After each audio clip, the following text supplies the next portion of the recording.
vérifier ensemble les versets que nous lisons et que nous relisons. Alors, le verset qu'on veut lire au début de cette autre émission, c'est Actes 16, 31. Vous l'avez entendu au début de l'émission, mais on va le relire. Ça nous dit à cet endroit, « Crois au Seigneur Jésus et tu seras sauvé, toi et ta famille. » Un verset qui est rempli d'espérance. Une bonne nouvelle. Crois au Seigneur Jésus et tu seras sauvé, toi.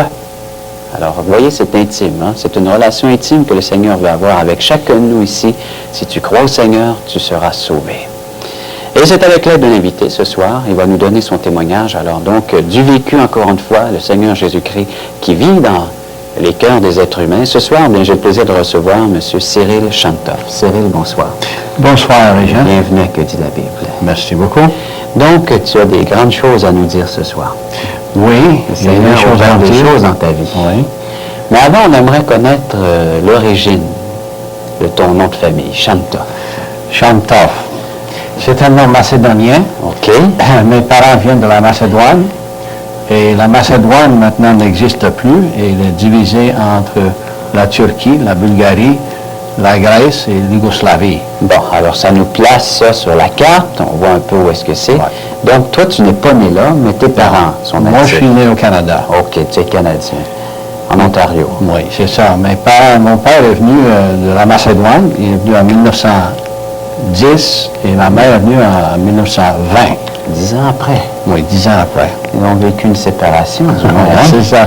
Ils se sont attendus. Et imagine, 10 ans de temps, c'était le grand amour. Ils s'attendaient chacun de leur bord. Et puis finalement, ils se sont rencontrés. Oui. Ils se sont retrouvés ici au Canada, en Ontario. C'est ça.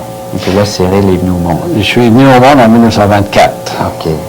Une famille de combien de... J'ai une soeur seulement. Okay. On était deux dans la famille. Bon.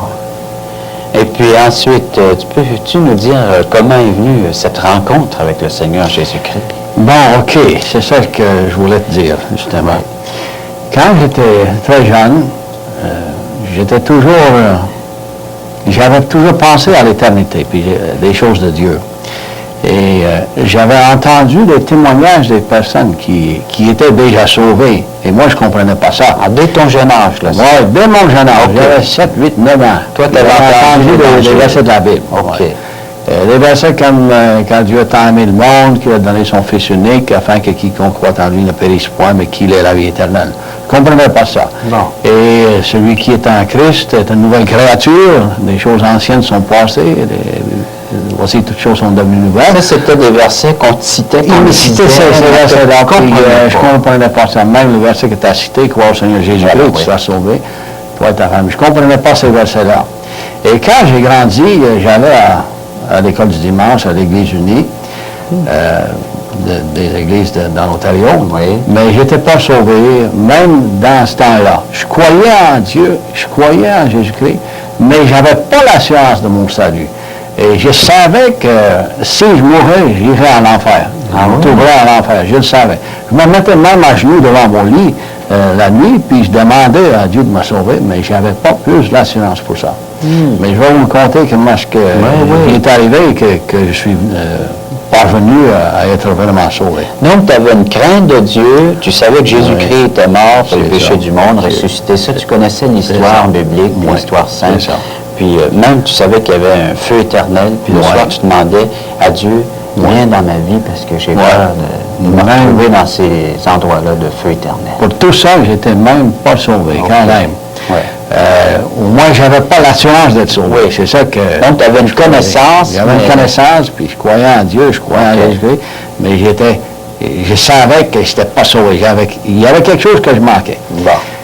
Maintenant, il y avait des gars qui me disaient qu'ils étaient sauvés. Oui. Et puis... les gars de ton âge? Ben oui, les gars de mon âge, les adultes. J'avais 17, 16, autour de 16 ans. J'étais dans mon adolescence. Et puis, il y avait des ivrognes qui m'ont dit qu'ils étaient sauvés, puis depuis qu'ils étaient sauvés, ils n'avaient jamais touché une goutte de boisson depuis ce jour-là, puis autrefois, ils buvaient comme un trou. Et puis là, ils étaient changés, ils étaient transformés. Imagine. D'autres qui avaient d'autres mauvaises habitudes, toutes sortes de choses, des couraient des femmes, puis d'autres qui... tout ça. Et il y avait un gars qui a dit qu'il prenait le nom de Dieu en vain. C'est-à-dire, il sacrait. Et ça me touchait parce que moi,